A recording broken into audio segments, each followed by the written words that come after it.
Hello, I'm Luke Blackburn, and this is my discussion that I'm leading for Religious Studies 200.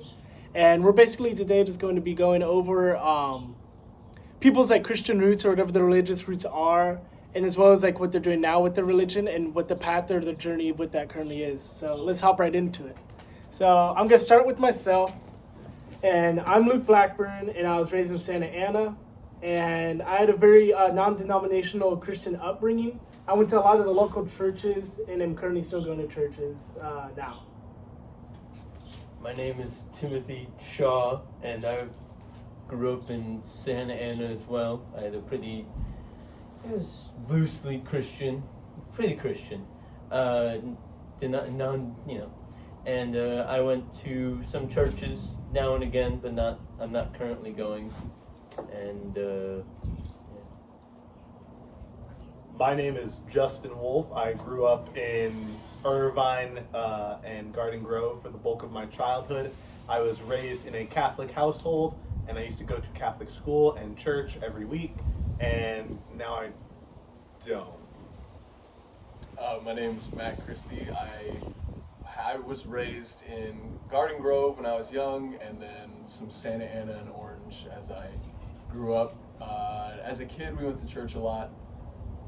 Then a little bit more when I was in high school, very briefly there. Didn't last long, and now I'm currently not going to church in a Christian setting always. My name is Abby Baltadano. I grew up in Fremont, California, in a Christian household, non-denominational, going to church all of my life, and still going currently. So for the first question I have here, would you guys say that your school environment, like your environment at school and like your peers in that environment impacted your religious journey at all? Or where would you guys say what impact they had on you? I don't know. I think for me, school life had almost no impact on my religious upbringing, but they were never really related because, like, I never went to like private schools or Christian schools or anything like that. So I don't know. It was not consciously. I don't think there was any real effect there. I would claim the exact opposite. I would say my school and church life were completely intertwined. I went to church during school hours every week, and so while the environment definitely played a part, it played a part that pushed me away from faith. I claim basically the opposite of that. I had pretty loose, they were not very intertwined, my school and religious life. And, the people around me didn't really change, at school didn't really change how I viewed it. It was just something that I would learn about them, I guess, like how invested they were in their faith. Mine were pretty loosely separated, except for the fact that I went to school with a couple of the kids I went to church with. So that was the only aspect of them being like intertwined and related in a way, but there was no impact really. Yeah, I think it's interesting, especially because most of us grew up around or in this area, that even if like Christianity wasn't like a big part of our upbringing, a lot of our classmates were definitely Christian or Catholic, and they definitely brought those values into the classroom. In any way, did you guys see those values in the classroom, like whether it's from a teacher or from a peer? Maybe in just a very overarching way. Like I feel like a lot of our society is based around Christian values, so like those kinds of things were reinforced by a lot of people, especially like I don't know, like the schooling system in general, I guess, kind of stuck to that Christian root. I mean, there were other kids in the classes too that were either very Christian or everybody, like I said, I went to public school, so it was a very diverse place. I had Jewish friends, I had friends that were Muslim, all those things, but I can't think, other than being exposed to different walks of life and different people with their faiths, like I don't think it really had too much of an impact on how I had my own, or whatever whatever form that took. When I went to private school, the Catholic school, obviously we were taught Catholic values and stuff like that. But when I transferred to a public high school and middle school, I definitely didn't see many instances of religion coming into play with any of the school at all, except for one teacher. I used to get into it a lot because she would try and preach her values, and I liked fighting with her about it. So for you, that's like a really interesting experience to have. Did you? Because a lot of people describe like Christianity in like a in like the patriarchal way that schools have it as like a wet blanket that is sort of lifted off once you leave that environment. Did you feel that way within your own like experience? Did you feel like it was a weight lifted off of you once you left the that environment? 100%. When I did leave, the culture shock of not being completely bombarded with religious, not propaganda, but just like rhetoric. Yeah, just religion being everywhere at all There's times, nowhere. and then absolutely nowhere, very rarely ever being brought up unless it was like with closer friends that I had made and they had just disclosed this with me. So it was definitely a very big culture shock, especially because I was so young at the time. I didn't really understand. I had no idea what public school was like, and to go into there with such a sheltered private school attitude, it was just very overwhelming. Not overwhelming, but just different. That's a unique perspective, because like I don't know about for the rest of us. I went to public school, but our most like overt like exposure to the events was probably on like Ash Wednesday when all the kids would come with with the symbol. But that's like really like that's not, there's no values that come with that. It's just like, I mean, when I was a kid, I'm like, oh, why is everyone doing this? He's got a smudge on his face. Yeah, I was just like, why is he doing that? But yeah, so that's like a very, very different perspective than definitely any public school would give you. That was a school-wide event for us at Catholic school. Ash Wednesday. We would all show up, like we would almost military like just walk in a line and get it and go to class. Like, Did you guys get more efficient over the years, or what's I don't remember. I remember lining up. So now that we covered like our like childhood and our like socialization through it, where would you guys say you currently are within your religion, whatever it may be? Whoever wants to hop in, can.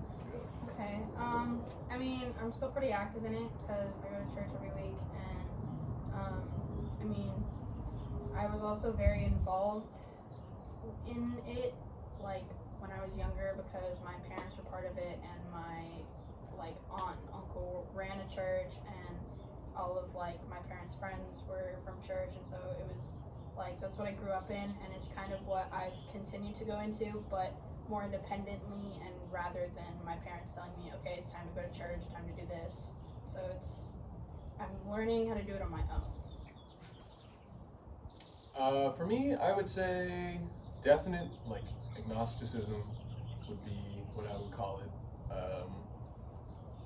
Because with like institutionalized religion, I don't know, there's a lot of things that you can't really ignore. Like, I mean, Christianity's against like gay people, or like people use the Bible to try to justify all these other things that I don't agree with.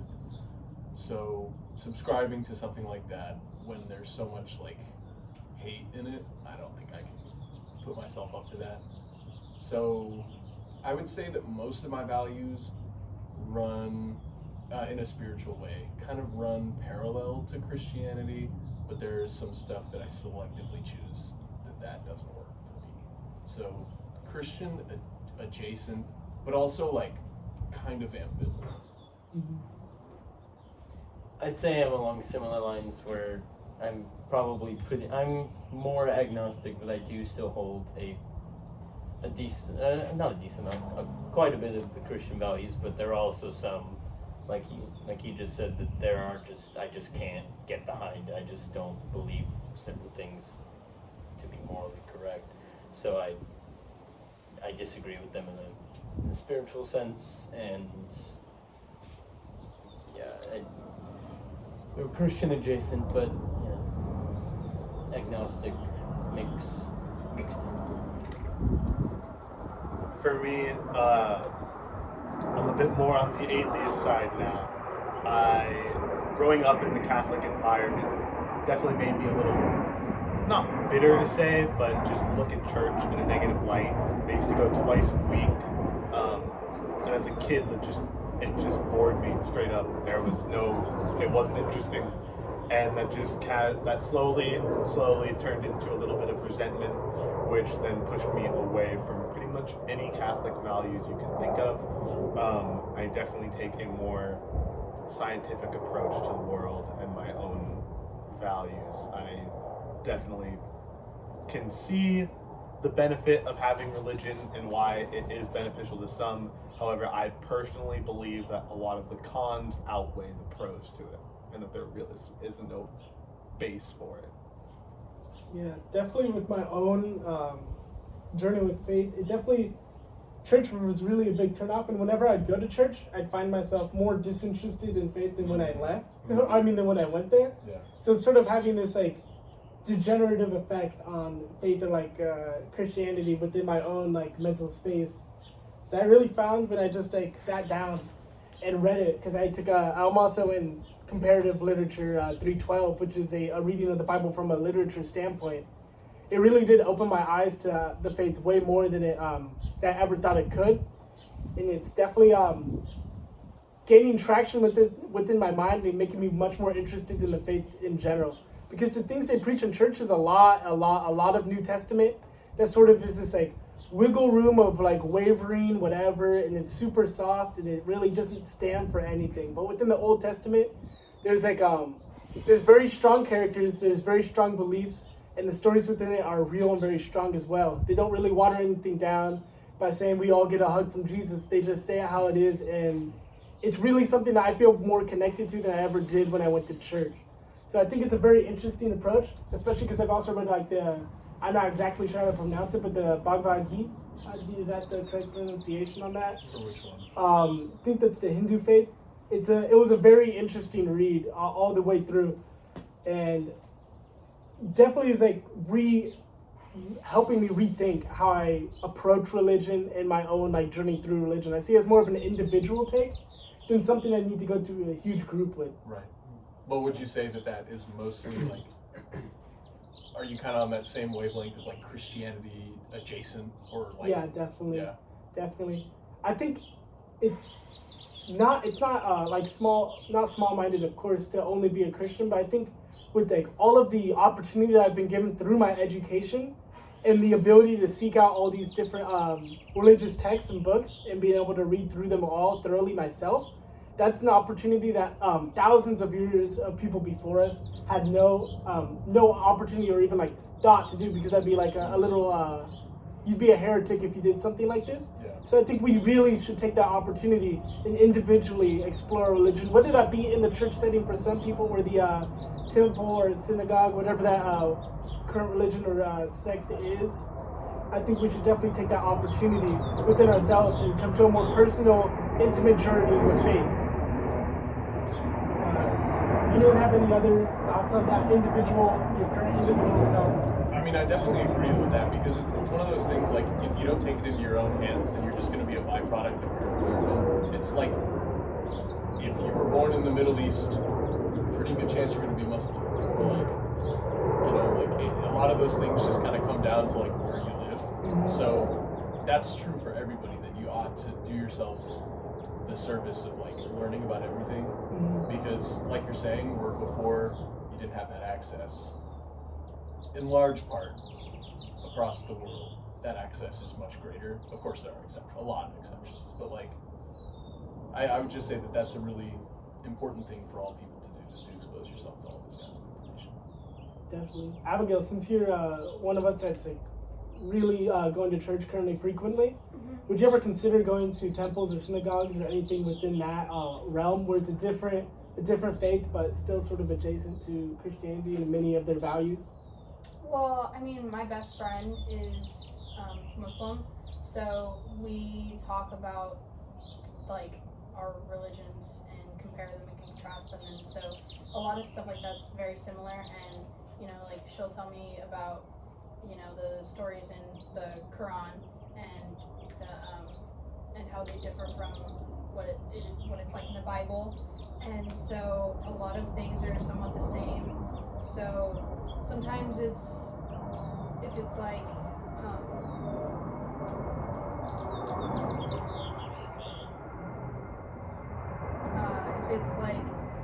if you're more focusing on the aspects of the way of doing things and fitting in, like that you have to go to church, you have to do this, but if you're more so looking at the ideology and thinking like, okay, you want to love the people around you, you want to, do this, if you want to, like worship God in a certain way, it's obviously there's different things, and looking at different ones is, interesting to look at. So I think it's more of the, like, what you take from it rather than how you do it, if that makes sense.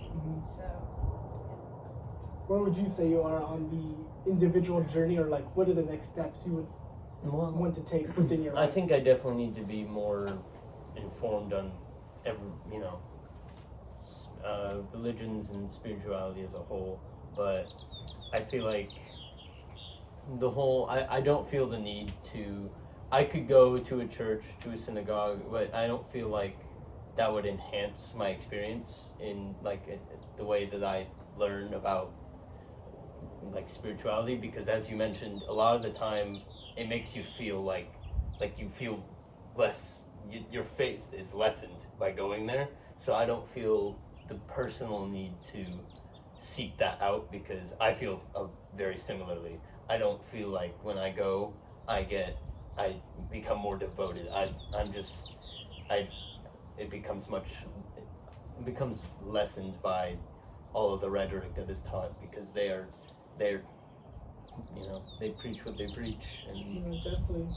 And a lot of the times you'll walk in, and even if the sermons are fine, they sing for like almost like over half the service. So you're just like, okay, let's get some meaning out of this. And I understand where hymns are super important within the church for the illiterate, for like when a massive amount of the people going to church were illiterate, and you needed to have something that was accessible, that was that could be memorized by the vast majority.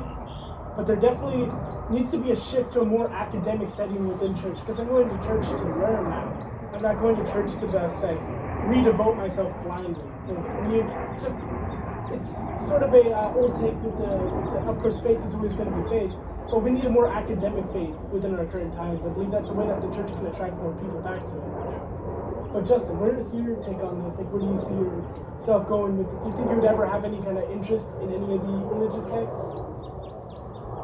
Or reading them? No, that's a no. I feel like from a young age, I had always associated religion and church with school, and it's almost like reading for a class is nowhere near as fun as reading something that you're interested in on your own. So as you mentioned that you read the text yourself, I imagine if I ever did want to pursue that, that would be 1,000 times better than actually going to church, because that setting of just preaching doesn't sit right with me, because it's so biased and I couldn't interpret it myself. You're because being told what to think. Yeah. So as opposed to actually reading the source material, interpreting it my own way and making my own decisions and conclusions, as opposed to being told. So if I were to ever study them, which I guess is not impossible in the future, I would do it myself. I don't think I would go, or at least I would go to a trusted person who like follows the faith, who I know would try and give it to me as straight as possible, as opposed to just like a preacher who's there to get seats in the church. Yeah, no, definitely. I think that's like one of the major themes throughout this entire conversation that we've had is a lack of like complete ethos within whoever we're listening to. We don't believe that they're credible. We don't believe that they have any, they're trying to give us anything of real worth. They're just trying to get the tithe and get us out of there, out the door within an hour. Pass around that collection ball. Hey, give me that money real quick later. And I understand the value that the church can give within like spaces like AA is a very good service run by the church, but and other services like that for youth and as well. But a lot of like the main service within church, I feel, is not servicing anyone, and the services that church provides outside of that can many times be much, much, much more useful. So, yeah. So moving on, this is a question that we might be a little too young for in our group, but where do you see your faith in relation to your future family? So what kind of values do you want to pass down onto your children or onto your onto like any youth that comes into your life, whether that be a nephew, even like an older generation as well? Me personally, I would completely be hands off in that regard. I would give them the tools if they were curious to access what they needed to, and like if they wanted to go to church, I would take them to church and whatever, let them explore what they want to explore. However, it's not my decision to make, and I don't think I should tell anybody, even my own children, what they should believe, because at the end of the day, I don't believe in anyone, so how am I the higher opinion than theirs? Yeah, I think that's probably a good point. Is like you should teach them how to be interested or how to ask questions. There's a lot of I see the value of religion in teaching young kids, because often it's like a moral thing. Like it's a good basis for teaching kids how to be kind because of some overreaching God. But I don't know if I like that either, because you should be kind, you should be good for its own sake, rather than try to get some kind of religious bonus out of it, like to get into heaven, or to, in other examples, like good karma or anything like that. Better reincarnation. Yeah, exactly. Choose him for the next round, dude. It's good for being like a backbone to some tenets of morality, but I think if you teach them how to be interested in it for their own sake, then kind of like what you're saying, they can come to that decision for themselves. But I wouldn't want it to be like a pillar of the way I raise my kids, I don't think. Yeah, I'd probably be pretty similar, where I'd tell them what I believe, then I'd give them the tools to find out what they, explore what they want to, and I'd be open to discussing with them.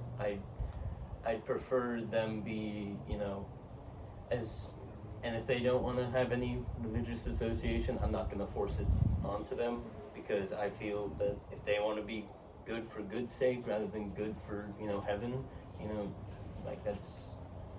that's more on their own. I can't, it'd be wrong of me to be so against, it'd be wrong of me to not go to church and accept what other people are preaching, than just immediately preach to my children and what I believe, and telling them that I should believe this, otherwise it's wrong.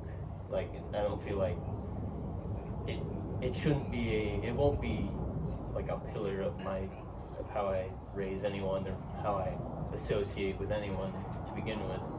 But if I'm willing to, I would discuss it with them. I'd help them find what they want to find, and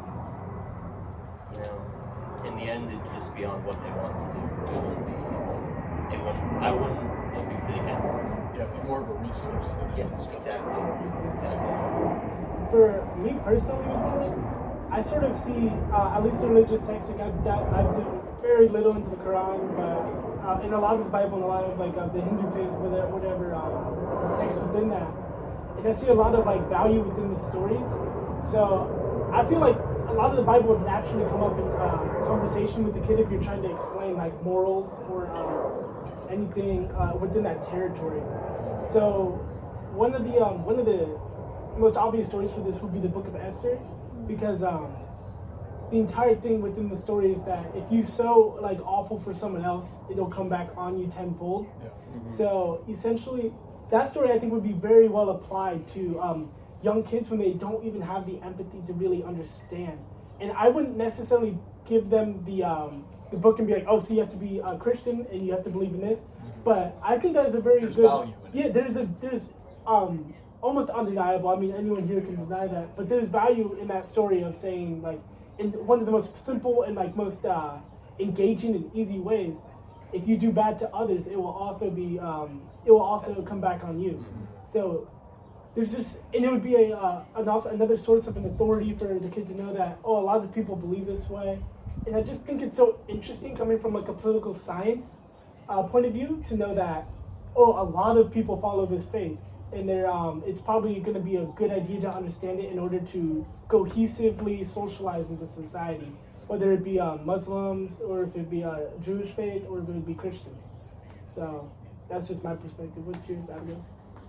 I mean, I haven't really thought about it because, I'm like, Pretty good, yeah. well, no, because not only am I young, but like I'm still in the early stages of my independent, because like I grew up in church and it was what my parents taught me, and like, when growing up, reading the Bible and hearing stories about it, you learn that, through the stories that are told, you're taught how certain things, how like you mentioned, like in Esther, what you do unto others will come back onto you, and also like the way you should treat others, and just like, there's different like life lessons to learn. So I feel like I would try to incorporate it, but I mean, in the end, once they're an adult, they're gonna do what they're gonna do. So that's really not up to me. I can try, but I'm not gonna shove it down. One thing I found interesting though about you guys talking about how the Bible teaches morals and how the book of Esther helps you teach your children specific things that are good to know just to be a person in society that is, beneficial. Couldn't you get that same effect with a non-religious story? Yeah. So is there any need to really teach your children something religious when there's no real need to? You can keep it completely separate and just teach them the lesson? Yeah, the main thing for me would just be the religious authority that comes with a lot of it, at least for like, within like my household, religion carried a lot of authority. So, and that's like a vital lesson I think a kid needs to know, is that we need to treat others good no matter what. So if the story helps them, of course there's multiple resources you can pull from. That would just be like the first. It's sort of like, it'd be the first thing I would Google. It's the first thought I would have. And I don't know where else I would look for something like that. It's sort of like the difference between Google and an encyclopedia. It's just the first thing off the top of my head to give them a story of like, oh wow, doing bad is bad, But I do understand your perspective on that. And if there was another resource, I would definitely introduce both and give them, or even just the one that, whichever one is better, whichever one's more fundamental. Because it's about giving them the morals, not the religion behind it. At least that's how I look at it. What do you mean by church held an authority in your house?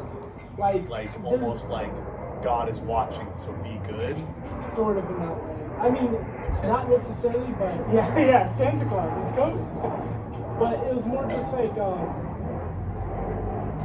religious check on yourself. Not really a religious check, but a moral check on yourself. Like, oh, is this like something that someone that is respectable would do? And that sort of came with the like, what would Jesus do? Yeah, that's what I thought of, yeah. So that's not really a religious check in a way, because it could just be like, oh, what would MLK do in this sense? Like, just someone that you think is morally righteous. What would this morally righteous person do in this scenario? Especially because children don't have that empathy level at young ages to be like, oh, this is for somebody else, that makes sense. Whereas if you give them the benefit to themselves, obviously I think they'd be a lot more inclined to. Yeah, it's really difficult for children. I see the way to viewing religious stories instead of just for the benefit. However, I do think that's a little flawed. Yeah, children, it's really because I have limited experience with like nieces and nephews and like experiencing their youth, but it's genuinely insane how some children just have like zero empathy for their peers, and it's an impossible message to get across to some of these kids that just will refuse to be kind to other people. But hopping right into the last question, because I think we're coming right up on time here, maybe. Would the religious choices of your spouse or partner in the future affect who you choose? Okay, let me re-say that. Do religious choices affect who you would marry in the future? Yes. No, it's not really a question to me if they don't.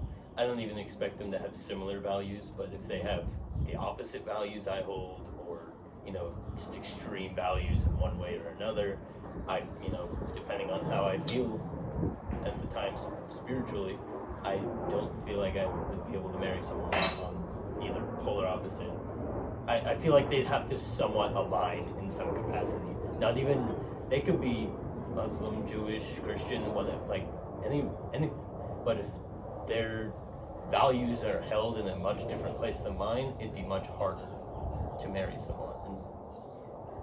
Yeah, I also feel it'd be almost unfair to the child to have like That polar distance. opposite. Yeah, exactly. it'd be too difficult to And raise people- a child like Yeah. that. On one point, people are like, "Oh no, it's an academic setting," but no, you're tearing your child in Yeah, two. exactly. Yeah, trying to your get child- You couldn't do They that. would Yeah. have That to. would They make have the to child. end up Yeah, choosing. if what you're saying they this is want. good and he's saying this is bad, it's like Yeah, you You can't couldn't. really- That would make the child. I definitely think what the beliefs are matters. I also think the manner in which they go about practicing their faith is like at least as important, because for me, I don't care like what religion somebody is. I don't think, granted in my personal like dating life, that's never been like anything that's come up, but I don't think that their beliefs matter as much as how they go about doing so. Like any level of extremism in any faith, even if they're like, even if we have a lot of the same beliefs, Mhm. if they're too into it, I guess. Like, I just don't think I can manage with that. Mm-hmm. But I don't know. Yeah, I'm gonna take the like the sort of the opposite. If they're completely like against a lot of my values, like if I was like, oh no, I think it's important for our kid to do like yada yada yada, and they were just completely against any kind of like of the kid even like dipping their toes into that water. Say the kid, like as you said earlier, the kid wants to go to church or the kid wants to read the book, and they're like, no, close it, and he's never reading it.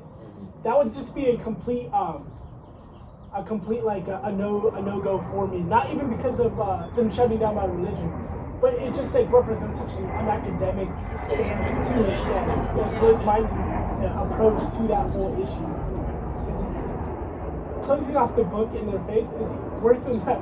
Worse than the religion that you're trying to stop. It's like it's almost ironic for someone to close the book because you don't want them to get bad ideas. So then you trap them into your own ideas. It doesn't make any logical sense within my wheelhouse.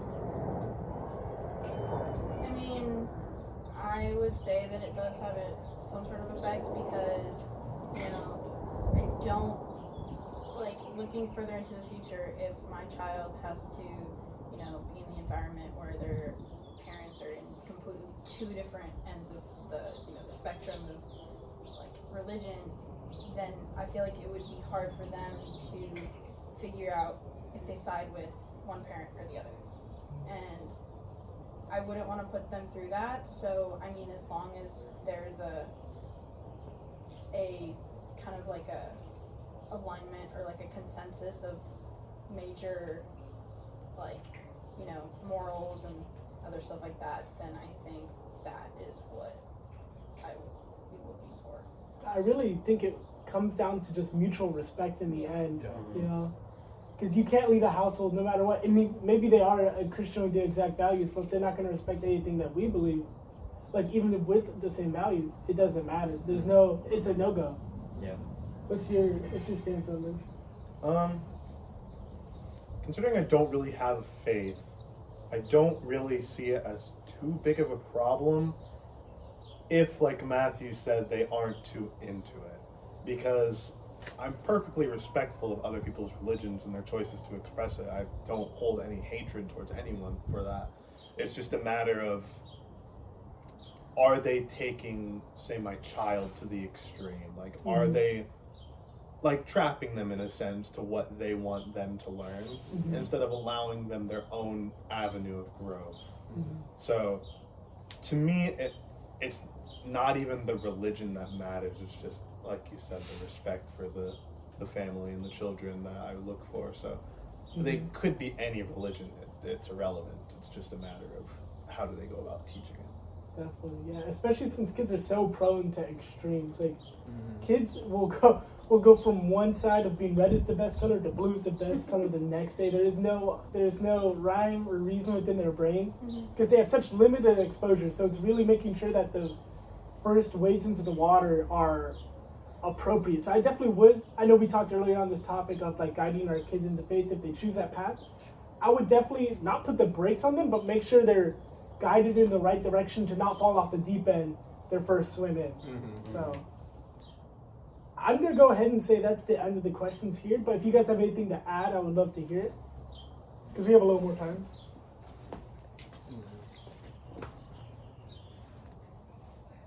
We're good.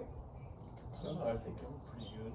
Sounds good then, guys. Thank you so much for coming out. One more time, we're gonna do the names of everyone. So just first names. Yeah, you good. Abby. Matt. Justin. And Timothy. And I'm Luke Blackburn, and that was my final project for Religious Studies 200. Thank you so much if you actually watched this whole thing.